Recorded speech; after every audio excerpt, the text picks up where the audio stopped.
Bharatiya Janata party जब भी कोई मामला गंभीर हो जिसके ऊपर चर्चा करनी होती है, उस समय लोगों का ध्यान बटाने के लिए ऐसे झूठे कोई ना कोई ऐसा कांड खड़ा करने की कोशिश करते हैं जिससे लोग जो है मेन मुद्दे से डाइवर्ट हो जाए। और यही टैक्टिक्स जो है अनुराग ठाकुर ने भी अपनाया है। और ये एक बार नहीं अनेकों बार जब भारतीय जनता पार्टी ने देश को भ्रमित करना होता है तो उस टाइम ये अनुराग ठाकुर को आगे करते हैं। चाहे इलेक्शन का समय हो, उस समय भी आपने देखा होगा कि गोली मारो वाला इनके मुख से निकलवाया। और आजकल जब दोबारा क्योंकि ये अब सत्ता से बाहर है तो ये जितना ज़्यादा अपने को वफादार साबित करेंगे, शायद उसका फ़ायदा उठाना चाहते होंगे। वही मैंने बताया कि अपनी वफादारी भी साबित करनी है और मेन तो बात यही है कि भाजपा इनका इस्तेमाल कर रही है। अब पूरे ऑपोजिशन ने एक एक जो ऑपोजिशन के लीडर हैं उन्होंने अपनी बात जो है बड़े गंभीरता के साथ लोकसभा में भी राज्यसभा में रखा कि आप पर्टिकुलर एक कम्युनिटी को क्यों टारगेट कर रहे हो, क्या उद्देश्य आपका है, क्यों आप जो है इनको जो है इनके अपने जो कानून बड़े लंबे समय से बने हुए हैं, वक्फ की जो प्रॉपर्टी है उसका पूरा डिजिटाइजेशन कर लिया गया है, उसमें कोई हेर फेर करने की कोई गुंजाइश नहीं है। फिर आप इसको क्यों उस किस्म के संशोधन ला के इनके साथ जो है इस पर्टिकुलर कम्युनिटी के साथ आप भेदभाव क्यों करना चाहते हैं। आप जो है अगर मुसलमानों के सही मायने में अगर आप उनको जो है आगे बढ़ाना चाहते हैं शिक्षा में, तो आपको किसने रोक रखा है। क्या वक्फ की प्रॉपर्टी से शिक्षा का या जो है गरीब मुसलमानों का कल्याण होगा? तब तो जो हमारे हज़ारों नहीं लाखों जो बीघे ज़मीन हमारे भी जो है धार्मिक संस्थानों के पास है, उनको भी जो है इसी कार्य में लगाया जाना चाहिए। क्या उससे हो जाएगा हमारा शिक्षा या गरीबी दूर कर लेंगे? तो ये गलत है। ये केवल जो है देश के अंदर समीकरण जो ये एक चुनाव का बनाना चाहते हैं, एक कम्युनिटी को दूसरे कम्युनिटी के अगेंस्ट में खड़ा करना चाहते हैं, ये एक बहुत बड़ी साजिश है। बिल्कुल बीजेपी का कोई भी कानून जो आता है वो जनहित में नहीं है, लोकतंत्र के हित में नहीं है। इनका केवल मकसद है चुनाव को कैसे कैश किया जाए। ठीक चुनाव के समय अयोध्या का मुद्दा उठाया रहे, ठीक जब चुनाव के समय में ये कहेंगे कि अगर मुसलमान अगर ये आ जाएंगे तो क्या कहते हैं आपका जो है ये मंगलसूत्र छीन लेंगे, उस टाइम कब्रिस्तान की बात करना शुरू कर देंगे। तो ये देश जो है भारत एक ही धर्म के, एक ही समुदाय या एक ही जाति के लोगों का नहीं है। अगर इस देश की अगर एकता और अखंडता को एक करना है, संविधान के हिसाब से कश्मीर से कन्याकुमारी तक अगर हमने इसको एक देश रखना है तो सभी धर्म के लोगों को, सभी जाति के लोगों को, सभी को जो है बराबरी का जो अधिकार संविधान ने दिया है, उसको अगर हम छेड़छाड़ करेंगे तो फिर खतरा है आने वाले समय में। ये देश जैसे पहले अंग्रेज़ों के समय में था या उससे पहले के समय में था, जब 600 से ज़्यादा यहाँ पर छोटे बड़े रियासतें थी, राजे महाराजे थे, फिर अंग्रेज़ थे, फिर इस किस्म का दोबारा हाल ये करना चाहते हैं। भाजपा का हर जो कदम है राजनीति से प्रेरित होता है, वोट की राजनीति से ऊपर कुछ नहीं होता है। अब 2-4 दिन बाद जब ये मुद्दा ठंडा पड़ जाएगा तो ये इस परिवार को कोई मदद नहीं करेंगे।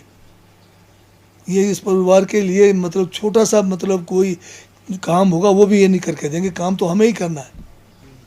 अब मैं समझता हूँ कि बीजेपी जो है एक और जो है मुद्दा जो जिसका संज्ञान सरकार ने लिया है, सरकार ने एफआईआर भी उस केस में दायर कर लिया अधिकारियों के खिलाफ, उसके बाद जो है उनकी ट्रांसफ़र भी कर दी, उसके बाद जो है सस्पेंशन भी कर दिया, उसके बाद जो है साथ में एक जो है हाई लेवल जो है ऑफिसर जो है उसकी इंक्वायरी कर रहे हैं।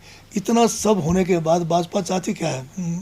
ये केवल जो है सीबीआई के नाम से उस परिवार को भी भ्रमित कर रहे हैं। सीबीआई जो है उसमें जो है आपके किस लिए सीबीआई को चाहते हैं? आज सीबीआई की साख क्या है? सीबीआई की साख तो ये है कि ये जो है बीजेपी का एक अपना छोटा सा एक जो है डिपार्टमेंट की तरह हो गया हुआ है। तो ये जो इसके परिवार के साथ भी नाइंसाफ़ी हो रही है।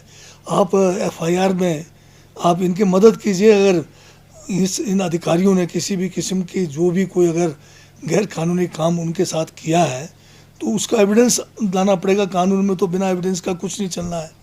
एफआईआर हो गया, आगे आए, गवाहियाँ दें और गवाहियाँ आने के एविडेंस आने के ऊपर जो है जो भी दोषी होगा वो जो है कानूनन उसके की सज़ा होगी।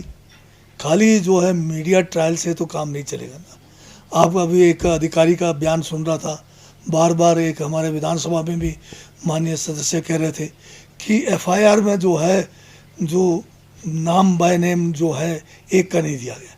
अब ये इतना बेसिक वो चीज़ भी लोगों को गुमराह कर रहे हैं। एफआईआर में वही लिखा जाता है जो सूचना देने वाला देता है। और सूचना किसने दी एफआईआर की? ये जो विमल नेगी के परिवार ने दिया है। उन्होंने लिखा है, एक का नाम दिया है, उसमें जो डायरेक्टर है बाय नेम दिया है, एक का कि एमडी है। तो एमडी कौन है? एमडी वही है जो जिसको ट्रांसफ़र कर दिया गया है। तो ये नाम जो है पुलिस नहीं लगा सकती अपनी तरफ से। जो भी वहाँ पर बयान आएगा उन्हीं का नाम वहाँ पर दर्ज होगा। पुलिस ने अपनी तरफ से थोड़ी जोड़ना है। तो ये मुद्दा जो है बीजेपी जिसको जो है एक बहुत बड़ा मतलब एक साजिश के तहत, जैसे गुड़िया कांड में इन्होंने जो है उस समय थाने तोड़े, उस समय मतलब पूरे हिमाचल को बदनाम किया। बाद में निकला क्या? बाद में कौन सी साजिश पाई गई? एक जो है गुड़िया कांड एक आम जो है केस की तरह आया, जिसमें एक जो है सिर फेरे कही एज आज उसने जो है रेप किया, मर्डर किया। तो ये भी तो उसी किस्म का एक केस आ रहा है। सबूत आने दीजिए, सबूत आने पे कानून अपना रास्ता खुद निकालेगा। परंतु बीजेपी इसको जो है एक बहुत बड़े साजिश के तहत, क्योंकि बीजेपी के पास आज की तारीख में मुद्दा नहीं है हिमाचल प्रदेश में, तो लोगों को गुमराह करने का एक बहुत बढ़िया इनको मौका मिल गया है। ये जो है हमारे जो जिन अधिकारी की जो है जो दुखद घटना हुई, उनके कंधे पे बंदूक रख कर ये जो है आगे फायर करने की कोशिश कर रहे हैं। आप ये बताइए कि जो हमने एफआईआर लॉन्च किया, पुलिस केस हो रखा है, उसमें भी तो गवाही जाने पे ही केस होगा। सीबीआई में भी गवाही जाएंगे तभी केस होगा। सीबीआई का तब एक होता है कि अगर प्रदेश सरकार की तरफ से किसी किस्म की कार्रवाई नहीं की जा रही, हमने तुरंत कार्रवाइयाँ शुरू कर दी है, तो सीबीआई की जांच का किस मतलब से ये कह रहे हैं? उनके परिवार ने मांग नहीं की, ये तो बीजेपी ने मांग की है। बीजेपी वाले जो है पूरा जो है दल बल के साथ जो है सेशन के बाद उनके वहाँ बैठ गए। उनको जो है एक किस्म से उनके मुंह में डाला जा रहा है। उन्होंने तो ये कहा कि पहले जो है एफआईआर नहीं हुई, एफआईआर हमने करवा दिया। उन्होंने कहा पहले मांग थी कि इनको ट्रांसफ़र किया जाए, वो भी हो गया। बाद में थोड़ी मांग और बढ़ गई कि सस्पेंड किया जाए, सस्पेंड भी किया। जिसको उन्होंने सस्पेंड की बात की, जो जिसके अंडर डायरेक्ट ये विमल नेगी थे, उस डायरेक्टर को सस्पेंड कर दिया। फिर इंक्वायरी हमने हाई लेवल पर अलग से किया हुआ है। इतना सब कुछ होने के बाद ये कुछ और मतलब ढूंढना चाहते हैं, जिसके लिए डायरेक्ट मांग जो है बीजेपी वाले कर नहीं पा रहे। तो ये जो है इनडायरेक्टली जो है इस मुद्दे को लेके उसके साथ सीबीआई इंक्वायरी को जोड़ रहे हैं, जो कि बिल्कुल सरासर आज की इस सारे हमारी जो सरकार की कार्रवाई इस केस में देखते हुए वो तो एक सिर्फ लोगों को गुमराह कर रहे हैं।